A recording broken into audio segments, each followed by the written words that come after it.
Hello learners, welcome to my YouTube channel to the point learning. आज मैं आपके साथ क्लास 12 फिजिकल एजुकेशन में सेकेंड चैप्टर की वर्कशीट डिस्कस करने जा रही हूँ, जो कि है आपका children and women in sports chapter.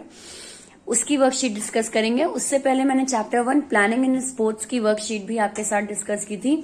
इस वर्कशीट में मैं आपको question answers, MCQs, match the following, assertion reason, question answers और डायग्रामेटिक जो क्वेश्चंस होते हैं आपके और केस स्टडी, इन सब का मिक्स एक पेपर डिस्कस करती हूँ, जो कि आपको आइडिया देगा कि किस तरीके से बोर्ड में आपके हर चैप्टर से रिलेटेड क्वेश्चंस बन सकते हैं। तो इससे पहले मैंने फर्स्ट चैप्टर का डिस्कस किया था और आज मैं सेकेंड चैप्टर की वर्कशीट डिस्कस करने जा रही हूँ। तो और इसी के साथ आपके जो बाकी पूरे चैप्टर्स हैं, टोटल 10 जो चैप्टर्स हैं, 1 बाय 1 उनकी भी वर्कशीट डिस्कस करूंगी। तो चैनल को सब्सक्राइब जरूर कर लीजिए अगर आपने अभी तक नहीं किया है, और बेल आइकन पे क्लिक करिए ताकि जैसे ही मैं ये वीडियोस डालूं आपके मोबाइल पे तुरंत नोटिफिकेशन फ्लैश हो। तो बिना टाइम वेस्ट करते हुए स्टार्ट करते हैं children and women in sports यानी चैप्टर 2 की वर्कशीट की। चैप्टर 2 में किस तरह के क्वेश्चंस आपके फॉर्म हो सकते हैं या एक आइडिया आपको जो आपके बोर्ड एग्जाम में हेल्प करे। पहला है आपका एमसीक्यू।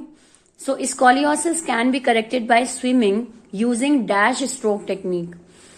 स्कॉलियोसिस को हम स्विमिंग से कैसे ठीक कर सकते हैं? By using dash stroke technique, यानी कि एक स्ट्रोक टेक्निक आप फॉलो करेंगे जिसके थ्रू स्कॉलियोसिस यानी जो आपकी बैकबोन जो एस या सी शेप बना देती है उसे हम स्कॉलियोसिस कहते हैं, तो वो करेक्ट हो सकता है। So correct answer is breast stroke technique की स्विमिंग जो होगी, यानी कि स्विमिंग आप जब जो पानी की वेव है वो सीधे आपके ब्रेस्ट पे लगे, आपके चेस्ट पे लगे, तो उस केस में स्कॉलियोसिस जो आपका डिफॉर्मिटी है वो ठीक होती है। देन आते हैं नेक्स्ट पे, horse riding can be used as a corrective measure for. Horse riding किस तरह की डिफॉर्मिटी को करेक्ट करने के लिए है? So your correct answer is D, that is knock knee. Knock knee में क्या होता है कि आपके दोनों घुटने एक दूसरे को बहुत ज्यादा टच करते हैं, रबिंग होती है दोनों घुटनों के बीच, तो वो ठीक हो सकती है आपकी हॉर्स राइडिंग की हेल्प से।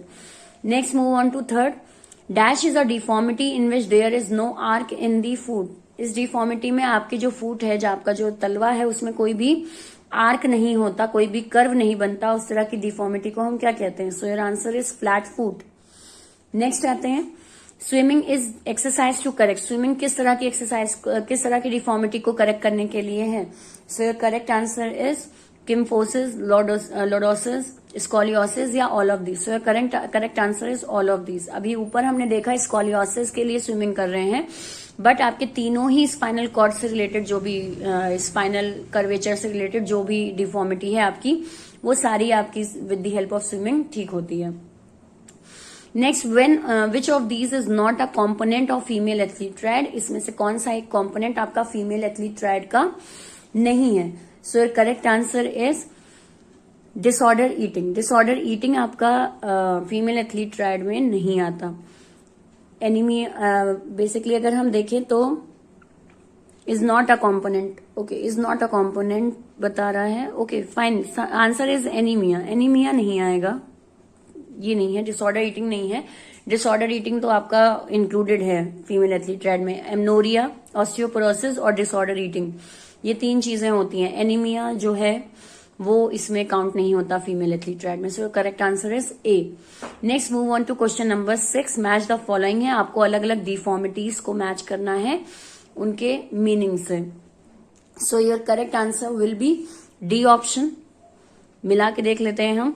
डी ऑप्शन आपका सही है। नॉकनी का correct answer over weight of body. किस कारण से नॉकनी हो जाती है? तो ओवर वेट बॉडी है तो नॉकनी हो सकती है।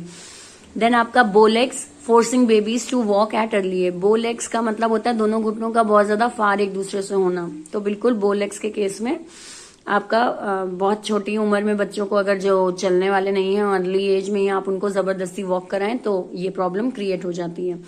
Next move on to round shoulder. So correct answer is faulty furniture. Round shoulder, अगर फर्नीचर प्रॉपर नहीं है आपका तो उस तरीके से कंधा आपका झुकेगा, तो फॉल्टी फर्नीचर की वजह से round shoulder. Then scoliosis. Scoliosis का मतलब होता है short leg of one side. जो बैकबोन होती है कई बार सी या एस शेप बनाती है, तो कई बार ऐसा होता है कि आपका जो पोस्चर है या कहें कि आपका अगर लेग भी एक पैर छोटा एक पैर बड़ा है तो भी बैकबोन जो है स्कॉलियोसिस शेप बना लेती है। So this is the correct answer D. Next आते हैं क्वेश्चन नंबर 7 पे, जो कि है assertion and reason. So assertion दिया हुआ है आपका, menstrual dysfunction is about normal bleeding in the absence of uterine pathology. Menstrual dysfunction का मतलब होता है एक तरह की एबनॉर्मल ब्लीडिंग होना, जो कि आपके एब्सेंस ऑफ यूट्रीन पैथोलॉजी की वजह से होता है। इसका रीजन आपको दे रखा है, abnormal uterine bleeding is the most common cause of anaemia in the pre menopausal women, यानी कि बहुत जल्दी जिनको पीरियड्स होते हैं तो उस केस में एनीमिक हो जाती हैं लड़कियां, तो उस केस में एबनॉर्मल यूट्रीन ब्लीडिंग स्टार्ट हो जाती है। So your correct answer is ए, बिल्कुल सही है आपका। असर्शन भी सही है, रीजन भी सही है और यही उसका एक्सप्लेनेशन भी दिया है। ऊपर भी हमने इसी यूट्रीन पैथोलॉजी के बारे में बात किया और नीचे भी वही चीज उसी से रिलेटेड डिस्क्रिप्शन है। So your correct answer is A option, both A and R are true and R is the correct explanation of A. Next move करते हैं आपके डायग्रामेटिक बेस्ड क्वेश्चन पे।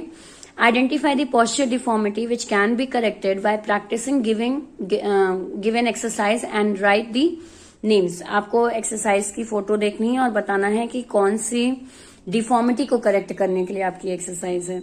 सो this one is posture number 1 is to correct bow legs. इसको bow legs correct करने के लिए आप आसन करते हैं जिसमें आपके दोनों घुटने एक दूसरे से जितना हो सके फार रहेंगे, तो कहीं ना कहीं आपके घुटने का एक करेक्ट पोस्चर इस तरीके से मोड़ा जाएगा घुटने को, तो ये करेक्ट पोस्चर आपका बनाएगा।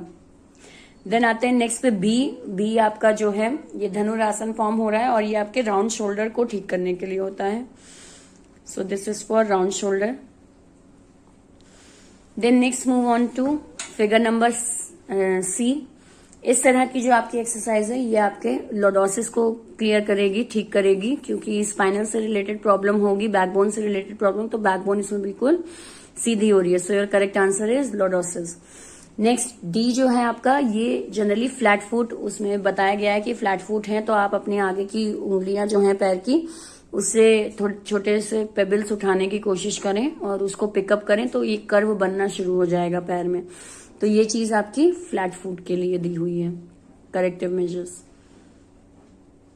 सो this is the answer based on the figure. Next आते हैं क्वेश्चन नंबर 9 पे। What are the causes of osteoporosis? Osteoporosis के कॉजेज क्या हैं? अब एक चीज हमें ध्यान रखनी है कि ये जो हमारा फिगर बेस्ड क्वेश्चन दे रखा है ये आपका 2 मार्क्स का है, ठीक है। और फिगर बेस के साथ साथ अब आगे जो आपका क्वेश्चन है वो आपका यहाँ 3 मार्क्स का क्वेश्चन है, उससे पहले ये भी आपका 2 ही मार्क्स का है। कॉजेज ऑफ ऑस्टियोपोरोसिस भी आपको 2 मार्क्स में लिखना है, तो ये ध्यान रखिएगा 2 मार्क्स के क्वेश्चन है तो मिनिमम आपको 4 पॉइंट्स तो लिखने ही हैं ताकि हाफ मार्क्स आपका हर एक पार्ट में कवर हो सके। तो इस तरीके से आप आंसर लिखेंगे। जो आपके कॉजेज ऑफ ऑस्टियोपोरोसिस हैं, जैसे कैल्शियम एंड विटामिन डिफिशियंसी की वजह से हो जाता है, एमनोरिया की वजह से और ईटिंग डिसऑर्डर की वजह से, ये सारे कारण हैं ऑस्टियोपोरोसिस के। सो ये 2 मार्क्स में आपका 1 पॉइंट और आप ऐड कर सकते हैं, एक डिफॉर्मिटी और आप ऐड करना चाहें तो कर सकते हैं कि ऑस्टियोपोरोसिस आपका कैल्शियम विटामिन की कमी है या फिर पर्टिकुलर बोन स्ट्रक्चर वैसा है, तो ये सारे पॉइंट्स आप एड ऑन कर सकते हैं। So this is what causes of osteoporosis. Next question पे मूव ऑन करते हैं। 3 मार्क्स के क्वेश्चन। Write any 2 exercises to correct scoliosis. Scoliosis को सही करने के लिए कोई भी 2 एक्सरसाइजेस आप मेंशन करें। So this will be your answer. यहाँ पे आपको 2 एक्सरसाइजेस मेंशन की गई हैं, ध्यान रखिएगा 3 मार्क्स का क्वेश्चन है तो 1.5 आपका मार्क्स एडजस्ट होगा। Lie down in the prone position. Prone position में लेट जाइए और ऑन दी चेस्ट यानी चेस्ट के बल पे लेट जाइए। Right arm should be upward and left arm at right side at arm side.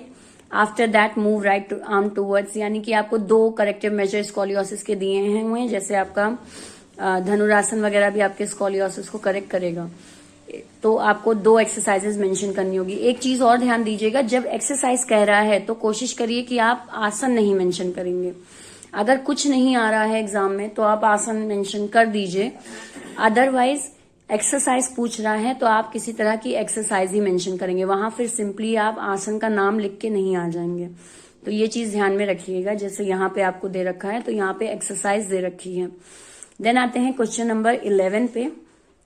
11 है आपका explain various types of disorders और problems related to menstrual dysfunction. Menstrual dysfunction से रिलेटेड आपके कौन कौन से डिसऑर्डर या प्रॉब्लम्स हो सकती हैं। So your correct answer is various types of disorders और problem related to absence of menstrual periods, then premenstrual syndrome और इरेगुलर मेंस्ट्रुअल पीरियड्स। ये तीन जो आपके हैं प्रॉब्लम्स, ये अराइज हो सकती हैं ड्यू टू मेंस्ट्रुअल डिसफंक्शन। एक चीज और मैं आपको बता दूं कि यहाँ मैं आपको आंसर्स एक्सप्लेन नहीं करूंगी, बिकॉज ये सारे टॉपिक्स मैं अपने चैनल पे समझा चुकी हूं।